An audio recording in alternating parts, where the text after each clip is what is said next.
Let us begin by asking a question. What would have happened to a child of 170 IQ born into a Paleolithic family at the time of, say, the cave paintings of Lascaux? Well, quite obviously, even if he was as intelligent as Professor Wiener, he could have hardly developed cybernetics at that period. He could have been nothing except a hunter and a food gatherer. There was no other opportunity for him to be anything else. And now the interesting fact is, of course, that the biologists assure us that physiologically, anatomically, we are very much the same as we were 20,000 years ago, and that we are using fundamentally the same equipment as the Aurignacian man to produce incredibly different results. That we have, in the course of these 20,000 years, actualized an immense number of things which, at that time, and for many, many centuries thereafter, were wholly potential and latent in man. And this, I think, gives us reason for tempered optimism in regard to the future. I think there are still a great many potentialities of a desirable kind, of course also of an undesirable kind, but I think there are still great potentialities for rationality, for affection and kindliness, for creativity, still lying latent in man. And it may be, since everything has speeded up so enormously in recent years, it may be that we shall find methods for going almost as far beyond the point where we have reached now. We may find methods for going beyond it within a few hundred years, to go beyond it as far as we have succeeded in going beyond our Aurignacian ancestors in 20,000 years. I think this is not an entirely fantastic belief. The neurologists assure us that no human being has ever made use of more than perhaps as much as 10% of all the neurons in his brain. And perhaps, if we set about it in the right way, we may be able to produce extraordinary things out of this strange piece of work that a man is. Well, there are, of course, geneticists who talk about the possibilities of eugenics, and quite clearly it would be possible to breed a more efficient type of man. But I think this is so far out of any question of practical politics at the moment that it's not worth discussing. And also, at present, we really don't know what to breed for. The most that we can say is that there are certain undesirable things which we would like to breed against, but when it comes to the positive side, we don't, I think, know enough to be practical geneticists yet. So I won't talk about that at all, but consider what can be done with the kind of human beings that we are at present. Now, I would think that one of the most important things we have to think about in relation to human beings and to the possibility of actualizing more of our desirable potentialities, one of the important points which we should stress, I feel, more than we do now, is the fact of human differences. Now, human differences are in their way just as important as human similarities. Human beings are unique. The species is more variable than any other species. And every type of human being, every individual who can be, of course, he can be categorized as continuous in a system of continuous variables within a three-pole system. Every individual has a right to his own place in the system and a right to develop according to his own constitution and temperament. And I think that this we shall find increasingly is a matter of very great importance in getting the best out of human beings. That is to say, recognizing the fact of their intrinsic difference and trying in each case to work out means by which every individual can be helped to actualize his potentialities in his particular place in the general scheme of human beings. And now, of course, this fact has been recognized from time immemorial that no single one ideal is suitable for all human beings. After all, within the Christian tradition, we have the two ideals of the way of Martha and the way of Mary, the way of action and the way of contemplation. And within the Oriental framework, we have, I think, a rather more realistic division of human beings, where there are three main ideals. In the Bhagavad Gita, Krishna says that there are three ways of coming to enlightenment, to salvation. There is the way of bhakti, the way of devotion. There's the way of karma yoga, the way of selfless action. And there is the way of jnana yoga, the way of contemplation. And these three polar extremes correspond very closely, I think, to some of the most recent ideas about the categorizing of human beings. They correspond to the French idea, which was popular in the earlier half of the 19th century, of the three types, what was called the digestive type, the muscular type, the cerebral type, and correspond closely to the idea of the three poles of possible viable human variability, which Sheldon has outlined, the endomorph, mesomorph, and ectomorph. And I think we shall find that probably in due course it will be found valuable to develop types of differential education for children certainly for those at the extreme limits of these polar distinctions. We, after all, now have seen the value of differential education in regard to both to the intellectually highly gifted and to the intellectually under-gifted. But I think we shall find it valuable to have differential education not merely, so to say, on the vertical level, but also on the horizontal level. That it will be useful to take children according to their nature of their temperament and give them slightly different kinds of training. One of the valuable things, I think, will be to so to say, temper the wind to the shorn lamb, above all, not to plunge the extreme, linear, thin, sensitive, introverted child into the midst of husky, extroverted mesomorphs, which causes a great deal of suffering on the part of the child. And there are, of course, we live in a world where people like Freud have said that extroversion is the way of health for everybody. Well, this is obviously simply not true. That it happened to be true for Freud, who was an extremely driving kind of extrovert, but it is not true for very many people.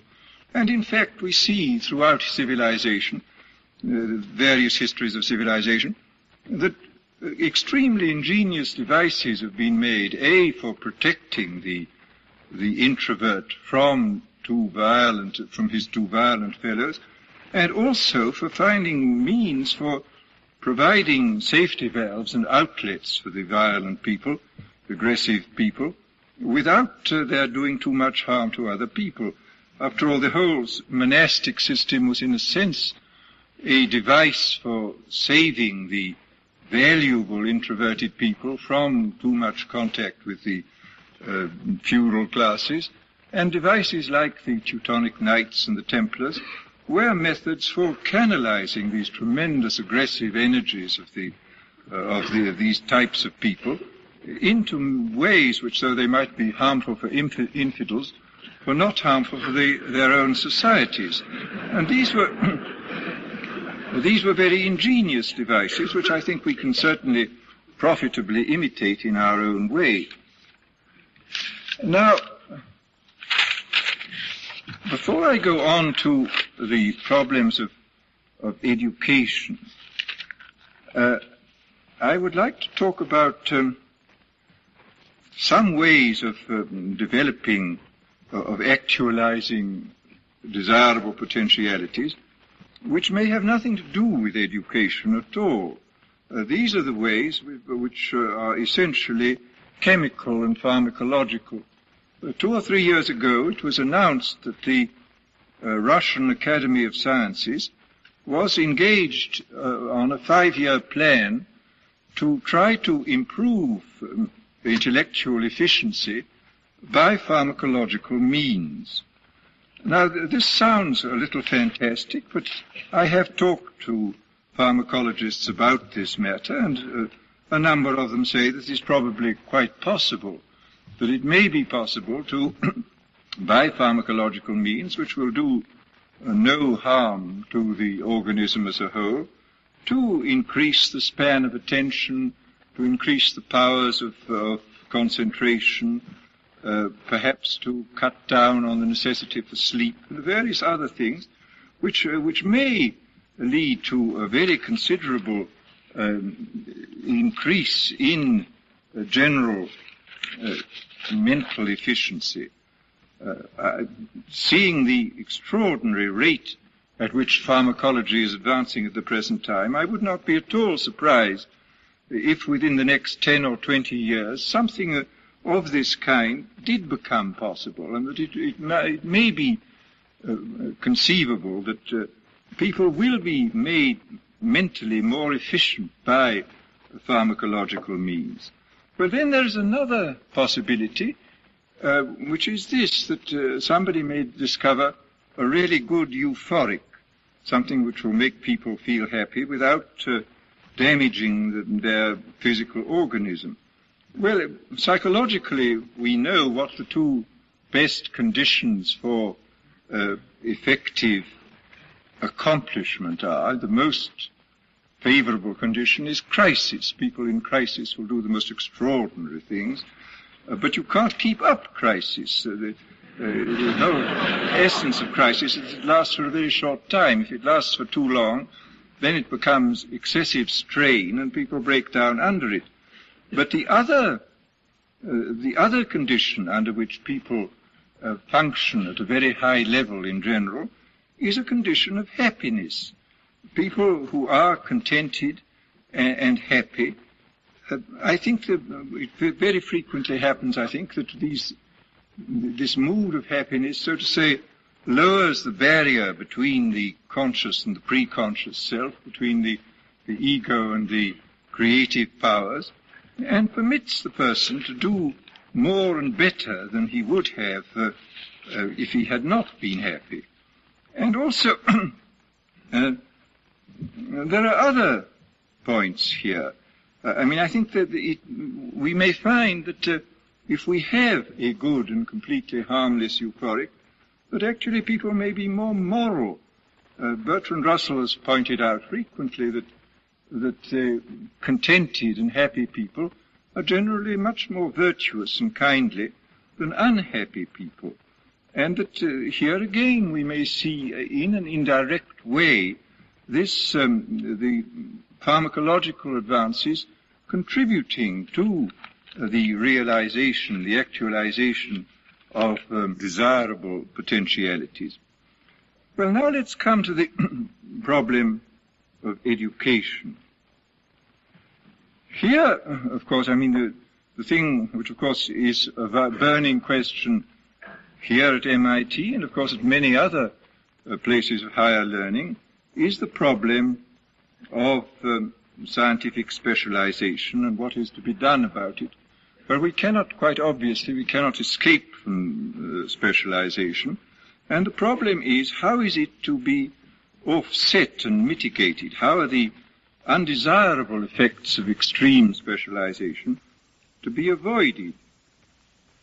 Well, answer up to the present, of course, has been that it should be that the scientific specialization should be mitigated by courses in the humanities, and this is very good. It is excellent that there should be courses in the humanities.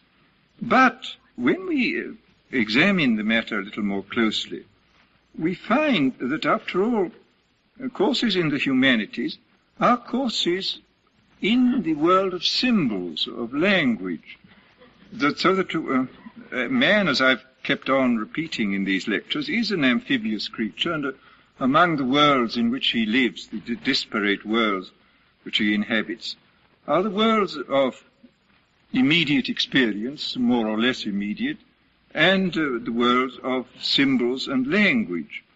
Now, both these worlds, of the scientific world and the world of the humanities, are both worlds of symbols and language, so that a specialization in one type of symbols is being offset by a specialization in another type of symbols.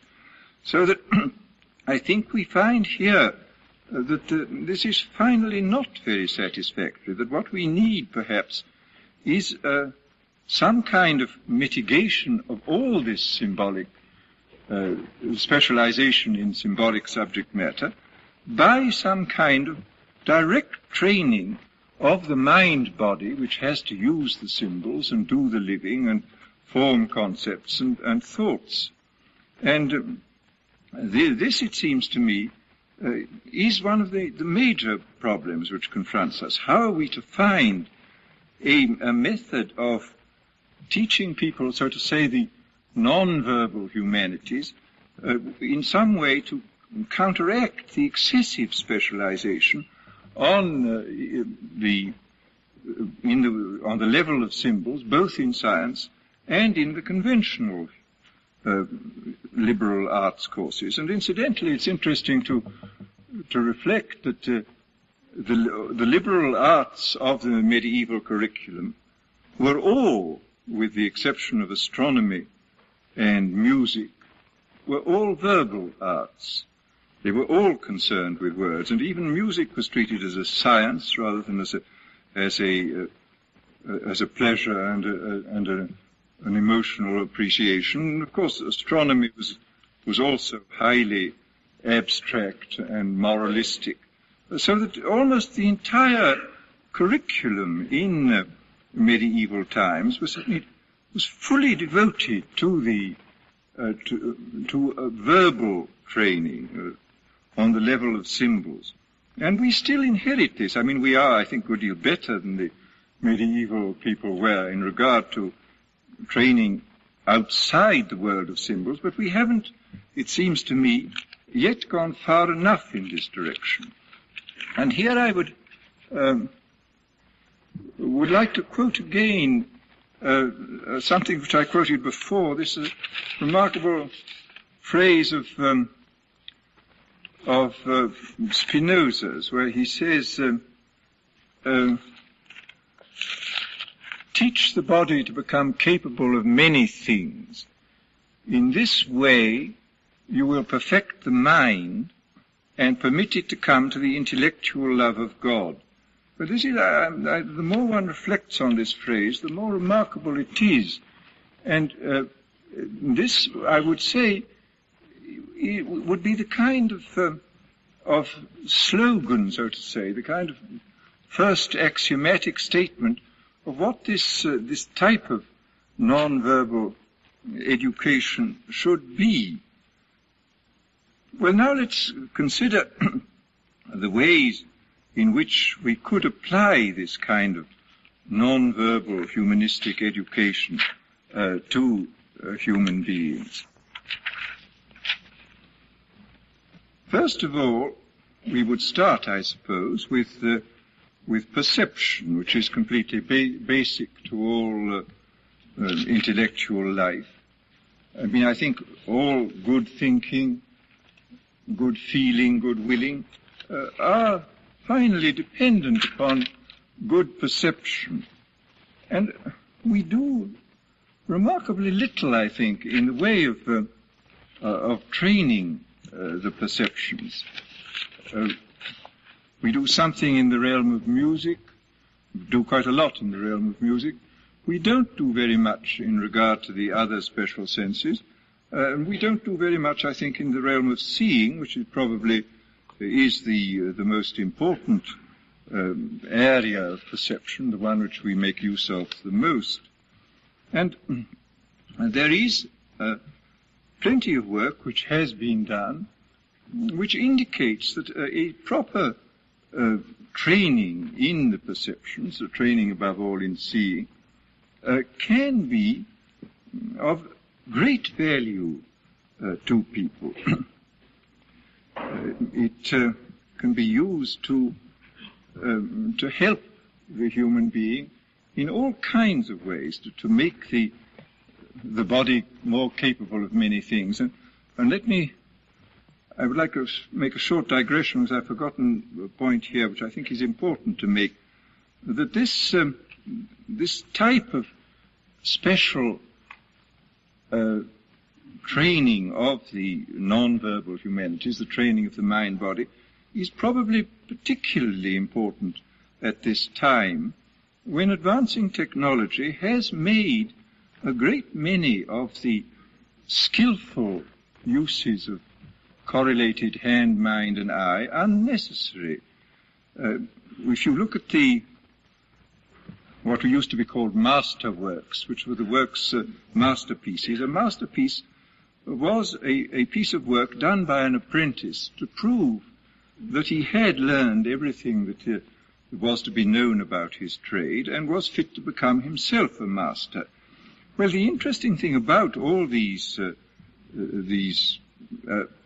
special skills was that extremely primitive and simple tools were used with immensely skillful hands and eyes and minds to produce very complicated results. Today we have excessively complicated tools which can produce even more extraordinary results, but with a minimum of hand-eye-mind correlation, and often with no hand, mind, and eye at all if the machine is completely automatic and foolproof. And this word foolproof is very important, because a foolproof machine or a foolproof organization, it is not only foolproof, it is also spontaneity-proof. It is also inspiration-proof. It is also virtuoso-proof. So that this means, I think, that we are now more than ever in need of this special kind of training the body to have these non-verbal skills, because there are so many areas of our life where this is not imposed upon us by the structure of our society and the nature of our technology, that we must do consciously what was done to a very large extent unconsciously in the past. Well, now to get back to this question of training the perceptions. Now, quite a lot of work, as I say, has been done in this field. I know only a little of it, but I've been very struck, for example, by the work which was done at the University of Ohio by Professor Samuel Renshaw in the training of all the special senses, above all of vision, and by another man at the University of Ohio, Professor Hoyt Sherman, who employed Renshaw's methods in relation to the teaching of art with the very greatest success. And here are two extremely valuable techniques. I can't go into the details of them now, but they have been fully developed. And one of the interesting things seems to be when these techniques were applied to elementary schools, it was found that the children who underwent this kind of training of the visual sense were developed more rapidly. They seemed to be more intelligent. Their scholastic performance was better. They were more interested in what they were doing. And therefore they behaved better. So that there was great advantages on every level seemed to accrue from this type of training. And as I say, there a lot of work in these fields has been done, and I think there's a very good case for looking into this and seeing what more can be done. Now, of course, the training of the perceptions is only a special aspect of the general training in awareness. Now, I would regard awareness as one of the so to say, the absolute values of human life. I think it is an absolute good to increase awareness. This is an act of faith, but I think that awareness ranks with kindliness and intelligence as one of the basic goods which we should try to realize. And of course, from time immemorial, philosophers have been saying, "Know thyself, gnosce te ipsum." But it is, of course, very characteristic of our strange civilization that philosophic and moral precepts are given, like "know thyself" and the ideal of self-knowledge, but no means whereby this ideal can be implemented or the precept obeyed. No means are offered. And it is, for this reason, of extreme importance that we examine the means. I mean, we're full of high ideals and full of noble precepts, but we're extremely short of methods whereby we can fulfill these ideals and obey the precepts. And this is why recent advances in this field seem to me to be particularly welcome. Now, I have been greatly impressed recently by a book which published nearly 10 years ago by Pearls, Hefferlein and Goodman, called Gestalt Therapy, which is, among other things, a huge compendium of means by which awareness can be heightened and extended in every direction. The therapeutic value of this is quite clear. The attempt is being made not to dredge up materials out of the past, but to get people to live in the present. Neurosis, after all, in one of its aspects, can really be defined as a person reacting to present challenges in terms of reactions which were appropriate at some time in the past when he had some traumatic or other experience, but which are wholly inappropriate now. And the standard therapeutic method, of course, is to dig up these events out of the past and try to abreact them and get the person to understand them. But an equally good and probably rather better method is to get people here and now to live in the present.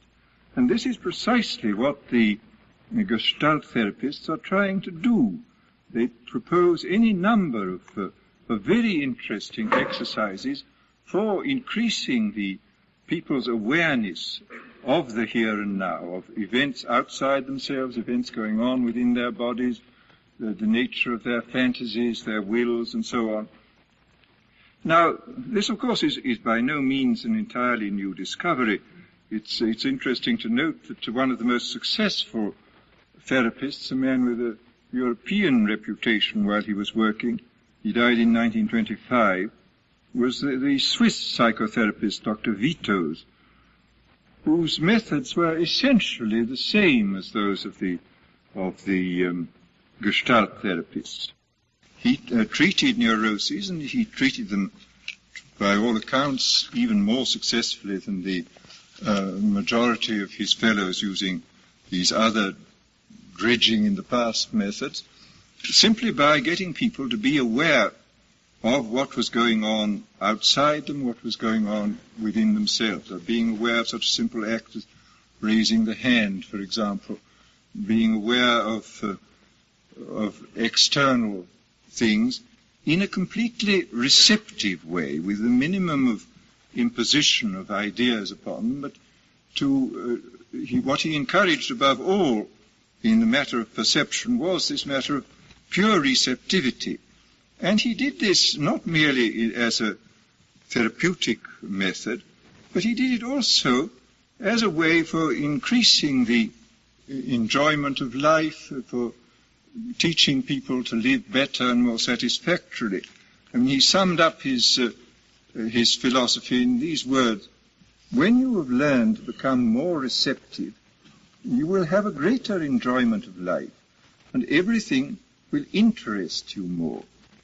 Now here, let me repeat this thing which I've mentioned before about happiness. I would say that enjoyment is a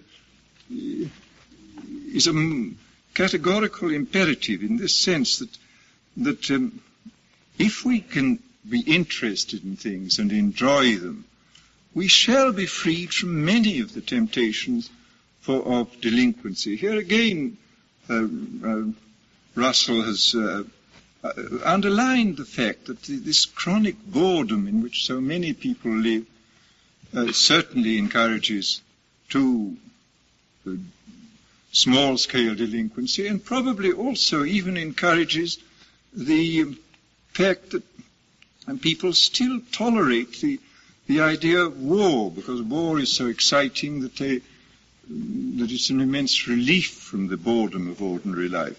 And of course it is an extraordinary and I think a very appalling fact that the suicide rate regularly falls in wartime, that it takes a war to make life sufficiently interesting for people not to kill themselves.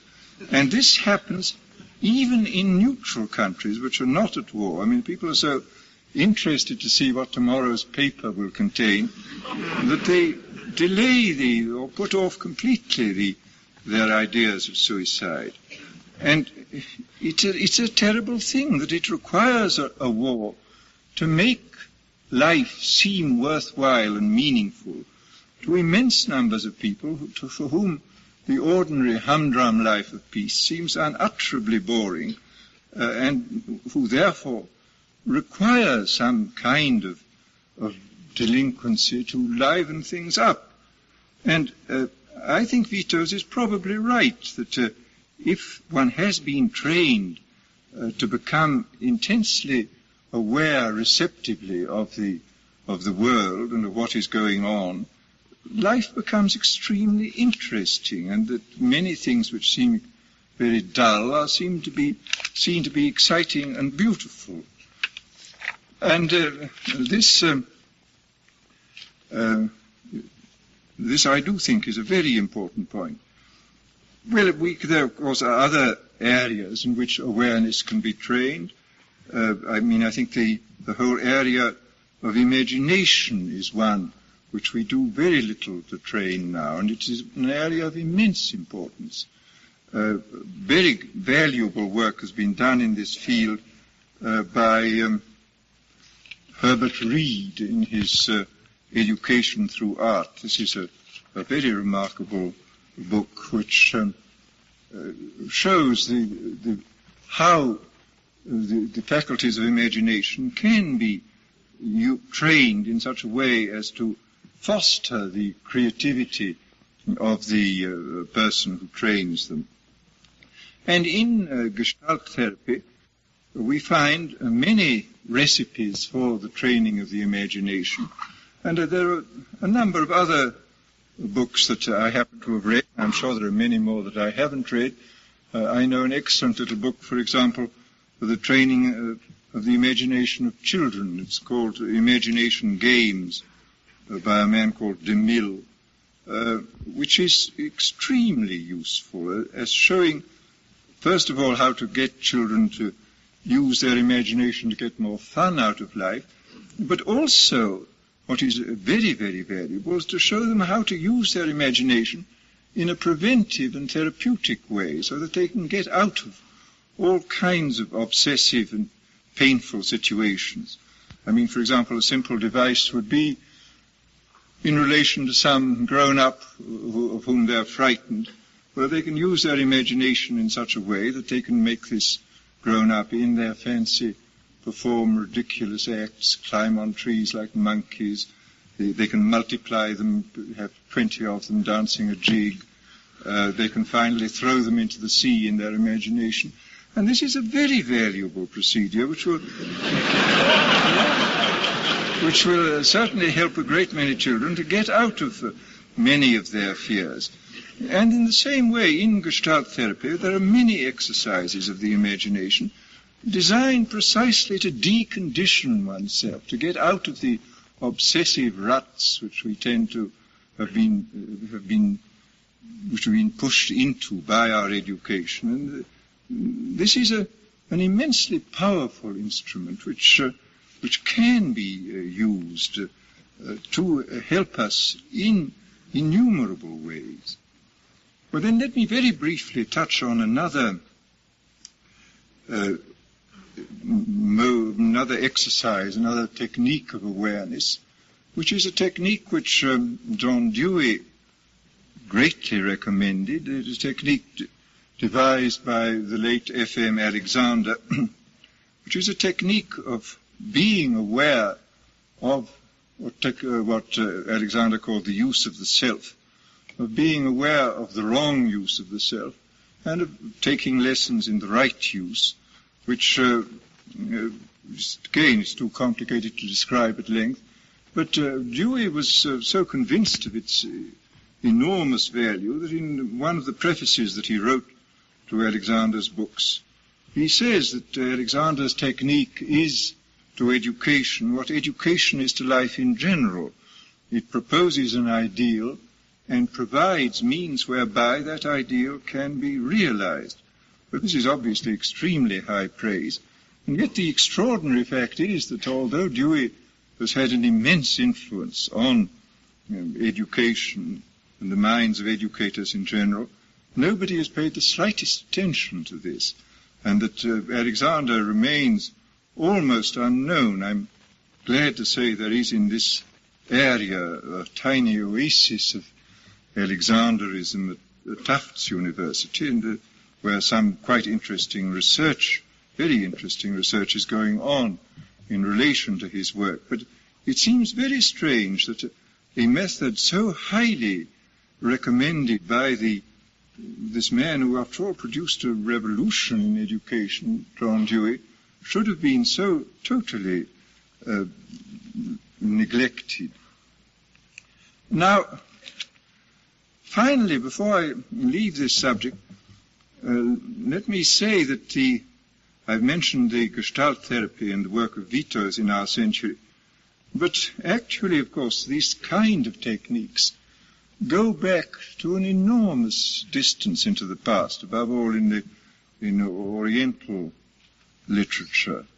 One can find, for example, there's an extraordinary tantric text, which I suppose goes back, I don't know, probably to the beginning of our era, where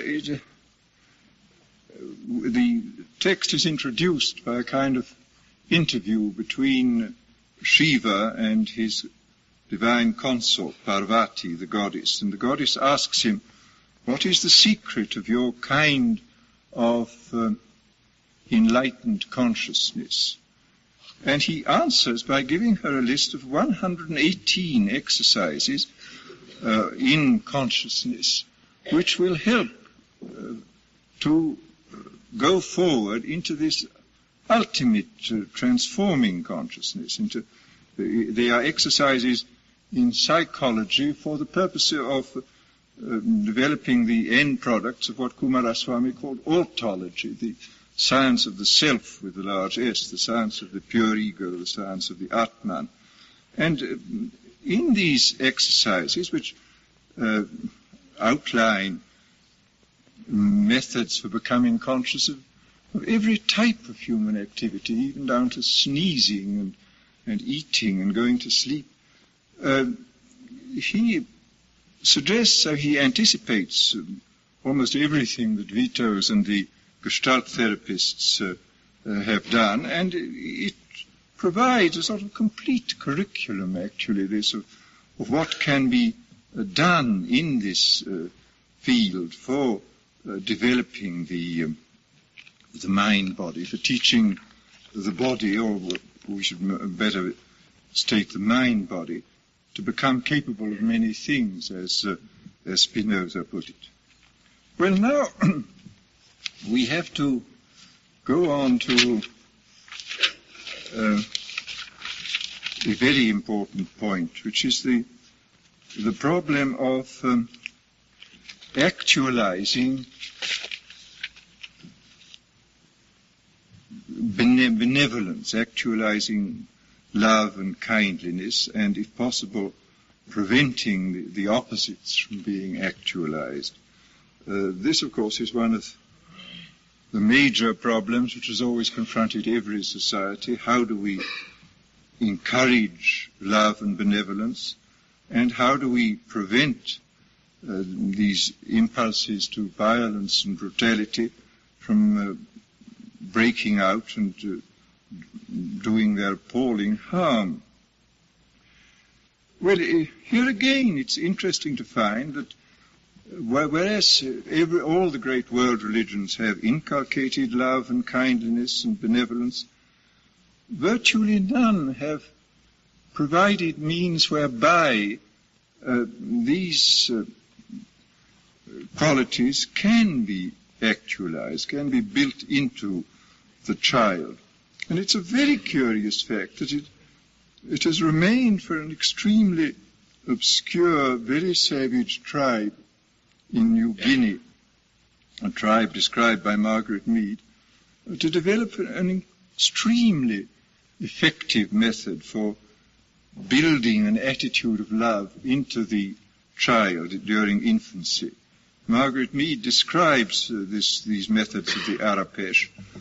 The Arapesh, unfortunately, on this side, they were entirely admirable, but they were a bit sloppy otherwise. They seem to lack the ability to do things very well, but I don't think there's any incompatibility between love and efficiency. I think it's by no means past the wit of man to combine the two.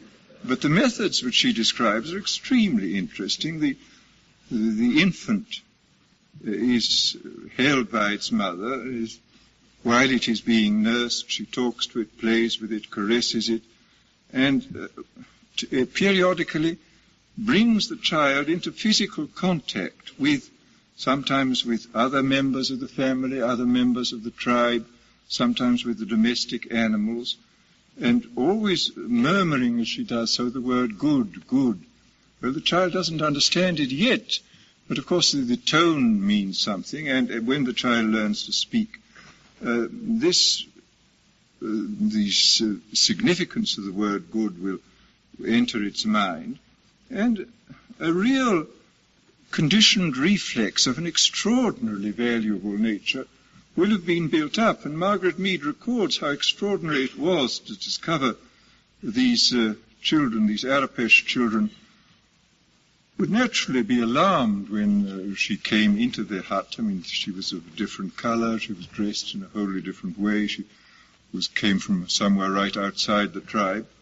And for a moment the child would be very frightened, but then the mother would just say, good, good, and the child would immediately run to Margaret Mead and let itself be picked up, and the general attitude towards the other human beings and towards animals was one of trustful affection and liking and benevolence. And their whole pattern of life of the Arapesh was deeply influenced by this early training. Well, we should certainly not be too proud to learn from people, however primitive they may seem, because this seems to be an extraordinarily brilliant invention. And heaven knows we have need enough of love in this extremely loveless world which we live in. Now, the converse, of course, is the problem of how do we deal with the aggressive elements in man, the tendencies towards violence and brutality, which are apt to be very strong. And this is something which has certainly preoccupied people from time immemorial. It is, of course, quite useless to make exhortations and say, be good and so on, unless one offers some means whereby these tendencies can somehow be worked off in a harmless way. Well, here again we can probably learn quite a lot from earlier civilizations. the violent dancing of the Greeks, the Dionysiac orgies. Undoubtedly, all these things helped greatly to get rid of a great deal of aggressive tendencies in man. And the problem, of course, is a very grave one. Professor Gordon Allport has talked about the extreme difficulties of getting rid of prejudice. I mean, he's written at great length on this subject, and he's reviewed the various things which have been done, for example, to diminish ethnic prejudice against racial groups. And he does come to a rather pessimistic conclusion that very few of these methods are really effective, that probably the only really effective one is some kind of individual therapy. Well, obviously you can't individually therapize millions of people, and we obviously must find some way in which these kind of violent drives, which evidently give a profound psychological pleasure to people. I mean, these kind of violences pay, so to say, a high psychological dividend. As Blake said years ago, damn braces, bless relaxes. And people like being braced rather than relaxed.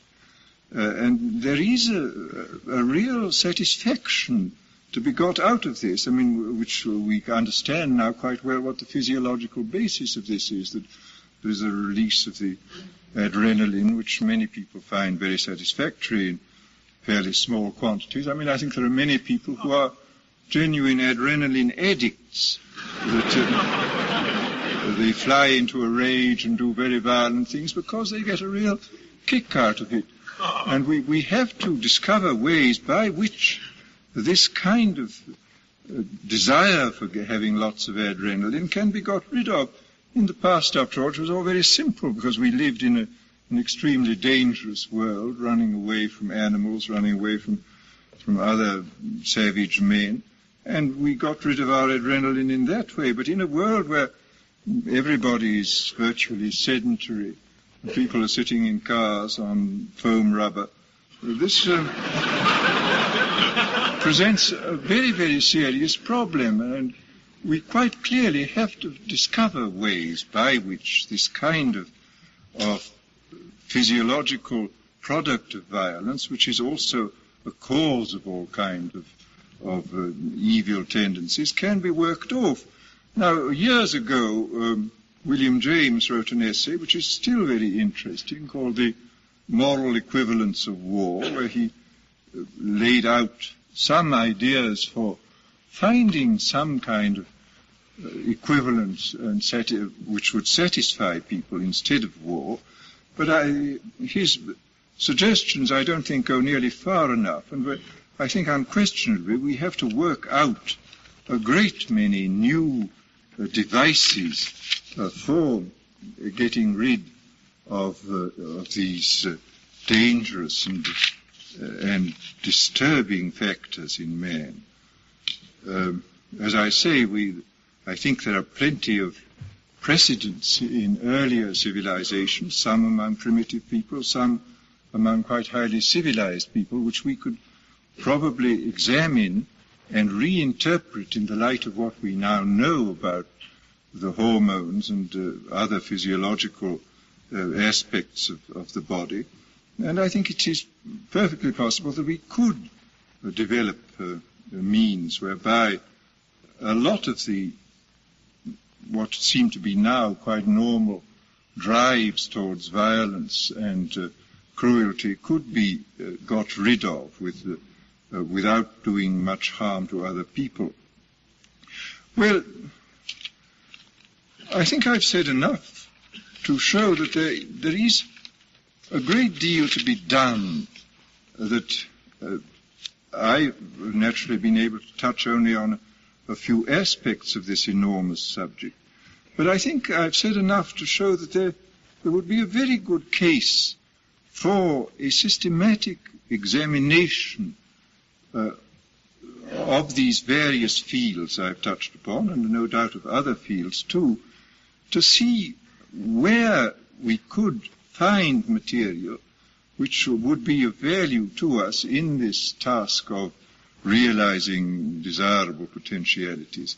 I could envisage one of the big foundations, for example, setting up a research project. I don't think it would be necessarily very expensive, simply for examining what has been found empirically to work in these various fields. They would have to be prepared to look into material which wasn't exclusively scientific. Some of it would seem rather queer and phony and primitive. But after all, truth lives at the bottom of a well, and the well is very often muddy. And we mustn't be put off by the mud, because the truth may be sitting there.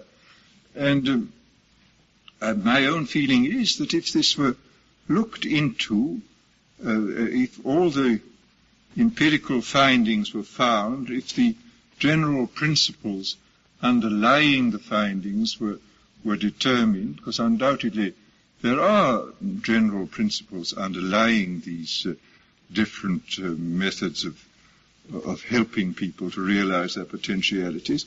And then if systems could be worked out experimentally whereby these findings could be applied on every level of education, from the kindergarten upwards to the grave,